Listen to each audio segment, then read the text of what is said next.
Oi pessoal, eu sou o Dr. Matheus. Recentemente eu fiz uma viagem para a Califórnia e lá um amigo resolveu experimentar um produto com alta concentração de THC, que é o componente alucinógeno da cannabis. Passou o frasco aqui para poder fazer o vídeo para vocês. Eu vou contar para vocês o que aconteceu que me espantou bastante. E apesar de, por enquanto, esse tipo de produto ser proibido no Brasil, acho interessante porque eventualmente pode chegar coisas ilegais. Aqui também, até para você que tem curiosidade, pensa em talvez usar numa viagem, vou contar para vocês os perigos e o que pode acontecer usando esse tipo de produto. Vamos lá.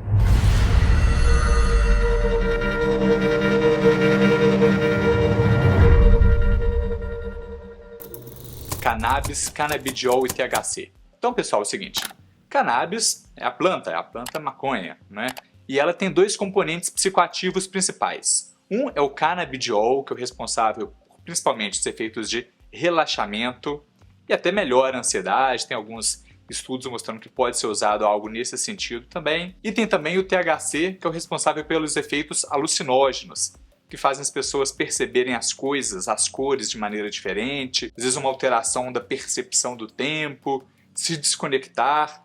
Então tem esses dois componentes. Então, pessoal, já tem um tempo que se usa produtos medicinais derivados da cannabis, em que o principal é o canabidiol, mas também tem aqueles que usam um pouco de THC, que é o tetrahidrocannabinol. Quando se usa um pouco de cada, isso daí a gente chama de espectro amplo. Há quem diga que tem vantagens, por exemplo, melhora para a dor quando tem um pouco de cada, mas normalmente tenta-se evitar que tenha muito, porque justamente causa os efeitos alucinógenos. E aí, quando isso acontece, a princípio não seria para um uso medicinal, seria para uso recreativo. Tá? Então, por isso que normalmente não vai chegar aqui no Brasil, por exemplo, algo com alta concentração de THC. Proibição, uso medicinal e uso recreativo. Então é o seguinte, aqui no Brasil é permitido o uso medicinal de derivados da cannabis. Até meados de 2023 era permitido também a importação de flores. Tá? Então, flores para as pessoas poderem fazer um uso natural, ou através do fumando, ou, por exemplo, pode usar para a via alimentar, ou preparando uma bebida ou um alimento para se comer com isso. E aí, nessa situação, você tinha tanto o canabidiol como o THC também. Agora, nos Estados Unidos, pessoal, isso é uma situação que é diferente para cada estado. Tem estados que só permite medicação sem nada de THC. E tem outros estados, como a Flórida, por exemplo, que permitem o uso de THC medicinal, que significa combinado com o canabidiol. E tem também aqueles que permitem o uso recreativo, ou da própria planta, normalmente, ou de produtos de alta concentração de THC, como o que veio nessa garrafinha aqui, que não é aqui dentro, é só um corante que eu coloquei com água, tá? Aqui escrito Infused Margarita com 50 mg de THC. Então, esse é um produto que tem apenas THC, apesar do nome Margarita, não tem nada de álcool. Até quem chama esse tipo de produto de cannabita. Isso daqui, pessoal, essa margarita ou cannabita, isso daqui é para quem quer simplesmente ter os efeitos alucinógenos, normalmente, é para uso recreativo. E o seguinte, tem várias possibilidades em que poderia conseguir isso. Através de uma bebida, também através de gummies, que são as jujubas, outros tipos de bala, pirulitos. A gente viu lá na Califórnia, lá em Los Angeles, tem sorvete, por exemplo. Só que a questão, pessoal, é que esses produtos apenas com THC e com uma alta dose é algo muito novo para os seres humanos. Isso não existia antes, Está sendo os primeiros anos que a humanidade está tendo a oportunidade de experimentar esse tipo de produto e conhecer. Até as plantas que as pessoas usam hoje em dia tem muito mais THC, porque hoje em dia usa-se engenharia genética para ter muito mais desses produtos. Então é algo bem diferente do que talvez os hippies usavam lá em Woodstock. E o seguinte, dentro de todos esses produtos, gummies, que eu falei, a jujuba, bala, pirulito, café, eu imagino que talvez bebidas desse tipo sejam até os mais complicados. E aí, pessoal, o que aconteceu? Então, esse nosso amigo, ele resolveu pegar esse produto, resolveu experimentar, nunca tinha usado isso antes na vida, e aqui fala que tem 50 mg de THC.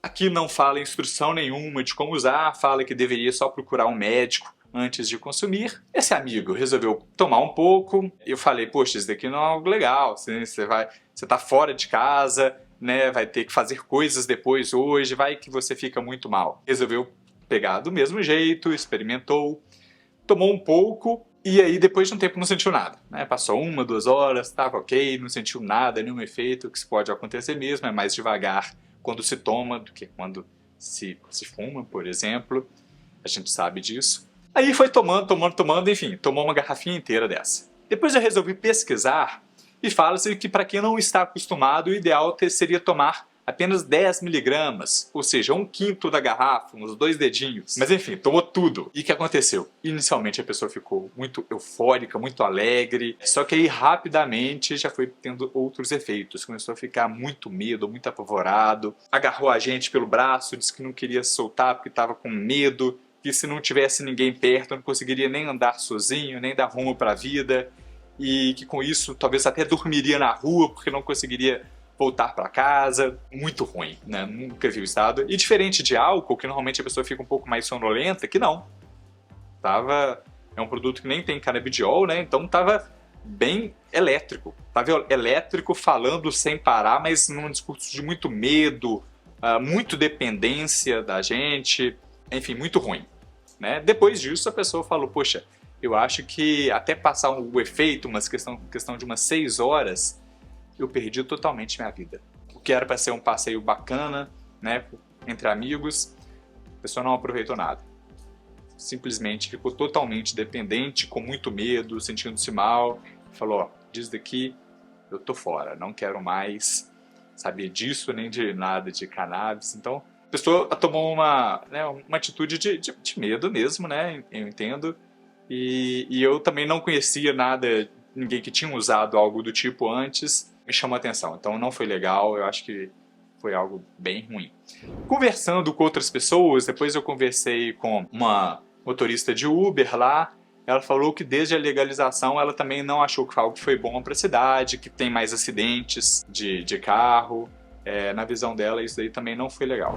Então pessoal, meu pensamento sobre isso é o seguinte, eu entendo que a diferença do remédio para o veneno é a dose.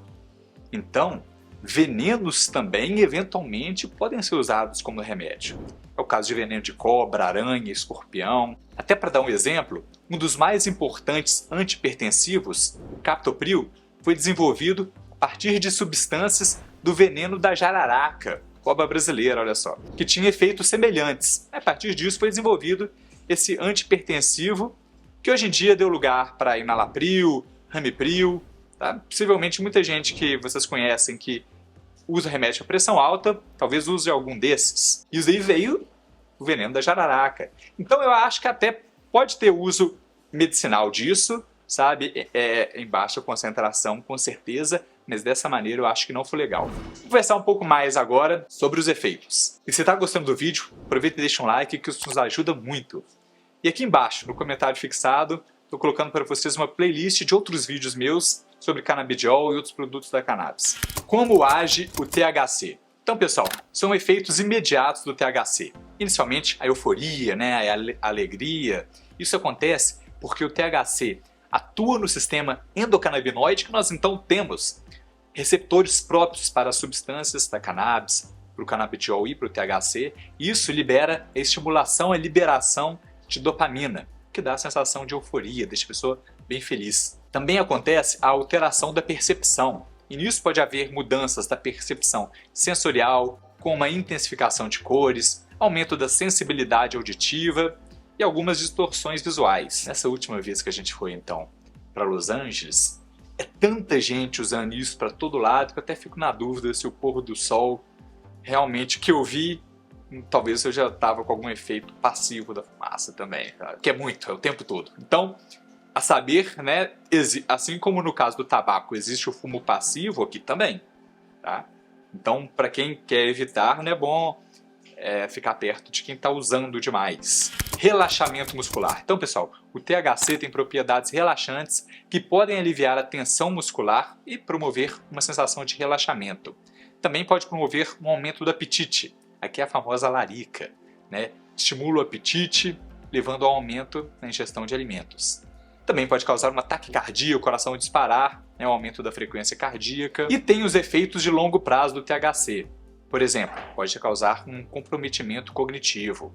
Alguns estudos mostram que talvez o uso prolongado de THC, da cannabis, pode afetar algumas funções cerebrais, como a memória de trabalho, a memória de curto prazo, algumas outras funções cognitivas também. E tem os riscos para a saúde mental. Sabe-se que um uso mais frequente de THC aumenta o risco de, por exemplo, alguns transtornos psicóticos, em especial esquizofrenia e ansiedade. Então, pessoal, essa questão da esquizofrenia, isso é muito mais importante a quem tem outros casos de esquizofrenia na família e para quem é mais novo, para jovens. Porque a gente sabe que esses produtos que agem no cérebro, eles são muito mais perigosos enquanto o cérebro ainda está em desenvolvimento. Então, para quem já tem mais de 35 anos, a princípio o risco seria muito baixo, tá? de desenvolver uma esquizofrenia, por exemplo, isso segundo estudos. Então, quanto mais novo usar, maior o risco. E eu tenho um vídeo exatamente sobre isso que está também aqui na playlist, aqui no comentário fixado. Diminuição da motivação. Então, algumas pessoas relatam uma diminuição da motivação e do interesse para atividades que antes elas gostavam de fazer. Risco de acidentes. Então, o THC pode afetar a coordenação motora e o tempo de reação, aumentando assim o risco de acidentes. Esse mesmo colega meu, que ele mora nos Estados Unidos, ele falou que ele percebe a diferença entre quem está afetado por álcool e está dirigindo e quem está por uso de cannabis. Ele fala que por álcool essas pessoas correm mais mesmo. Agora, por cannabis, ele fala, se você vê um motorista aqui nos Estados Unidos dirigindo muito devagar e for um jovem, mas está dirigindo muito devagar, possivelmente ele está sob efeito de cannabis. Ele falou que percebe isso, que normalmente eles fazem isso, então nessa visão ele acha que o álcool geralmente causa mais acidentes. Então, pessoal, eu entrei no fabricante disso daqui, resolvi ver o que eles escrevem, né? E eles escrevem algo sobre os riscos. Segundo o fabricante, assim como outras coisas boas da vida, moderação é a chave. O consumo de muito THC pode levar ao desconforto, ansiedade e até mesmo paranoia. Comece devagar quando estiver experimentando bebidas com THC. Bem, pessoal, no meu ponto de vista, então, eu acho que isso daqui não é legal, sabe? Sinceramente, eu vi isso daqui, então, por essa reação desse amigo, pelas outras coisas que eu vi, eu acho que tem outras maneiras de aproveitar a vida, né? No caso desse amigo, ele falou que simplesmente perdeu 6 horas da vida dele, uma oportunidade de fazer um passeio legal, então foi algo bastante ruim. Então eu não recomendo, para quem tem vontade de experimentar, eu acho que vá fazer outras coisas, sabe? Aproveitar a vida de outra maneira, curtir a natureza, praticar algum esporte. E, sinceramente, pelo que eu já vi de bebida alcoólica e isso daqui, sabe? Eu achei que bebida alcoólica não faz tão mal de maneira aguda quanto isso, não. Isso daqui é algo novo, tá? Como eu já falei, é muito diferente de simplesmente fumar até porque quando fuma, você tem canabidiol, que relaxa. Além disso, o canabidiol, ele também diminui um pouco dos efeitos alucinógenos. É algo que eu vou falar um pouco mais pra frente também. Pessoal, agora algumas perguntas que eu recebi. Tem uma aqui do www.edu. Um predisposto à esquizofrenia pode usar uma cannabis com menos de 5% de THC? Então, né, como até já tinha falado antes, é altamente desrecomendado quem está predisposto à esquizofrenia, porque, por exemplo, tem outros casos na família, usar produtos com THC. Aí aumenta o risco. Então, é desrecomendado para essa pessoa. Independente da maneira, planta natural, até um produto medicinal com uma dose baixa seria desrecomendável nesses casos também. Tá? A princípio, o canabidiol não teria problemas. O problema seria THC mesmo. Uma pergunta da Nayara Souza, 108. Ele pode ser usado para uma criança com autismo nível 2? Olha, para crianças, a preferência é usar canabidiol puro, isolado, justamente porque está no momento do neurodesenvolvimento. E existem casos de crianças com autismo que já tentaram vários medicamentos e não foi tão legal, e com canabidiol isso sim foi bom para melhorar a agitação dessas crianças. Do meu ponto de vista, para casos de crianças com autismo, é melhor começar pelo tradicional e, se não der certo, talvez canabidiol. Tá? Eu prefiro seguir essa ordem. E talvez pode ser uma opção interessante. Tem vários relatos de crianças que não melhoraram com nada e só com canabidiol que passaram a melhorar. Tá? Mas a princípio é para se evitar THC em crianças. Tem casos de crianças, inclusive me veio à mente criança filha de um médico até, que passa para essa criança um produto natural feito com óleo de cannabis, né? Então de espectro amplo, que aí tem um pouco de THC. Bem, isso tem uma vantagem de preço, porque quando não se precisa isolar, né, uma substância, é algo mais barato também, é algo mais fácil. No caso, esse pai médico que produz o próprio óleo de cannabis para o filho diz que tá muito bem, né? Mas a gente sabe que, a princípio, tem riscos do neurodesenvolvimento e é melhor tentar inicialmente só canabidiol. Tá? Agora, THC isolado para criança, nunca vi nada recomendando isso. A princípio nem para adulto também, sabe? Seria recomendado. E uma pergunta agora do Jamie. Qual é melhor para o controle de dor? THC, canabidiol ou uma combinação de ambos? Então, pessoal, é o seguinte. Na minha experiência, em casos de dores significativas que não melhoram com tratamentos convencionais, especialmente já vi para muitos casos de fibromialgia, por exemplo, inicialmente canabidiol. E se for precisar aumentar e não estiver melhorando, não for o suficiente o canabidiol, aí talvez o combinado de canabidiol com um pouco de THC costuma ser a melhor combinação.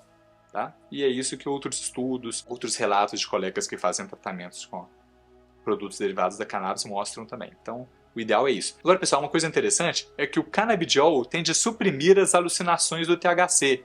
Isso quando a concentração de canabidiol para THC é superior a 20.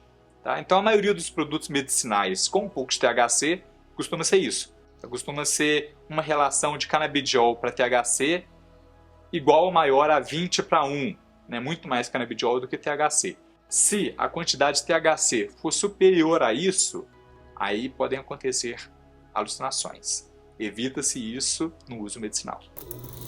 Pessoal, espero que tenham gostado desse vídeo, tá? Mais uma vez eu repito, para isso daqui eu sou contra, não recomendo que tentem, se souber de alguém que queira usar, tenta alertar, eventualmente até mostrar esse vídeo, tá? Eu acho que não é algo legal. Para uso medicinal, que não é isso daqui, eu acho que é algo que pode ter alguns benefícios sim.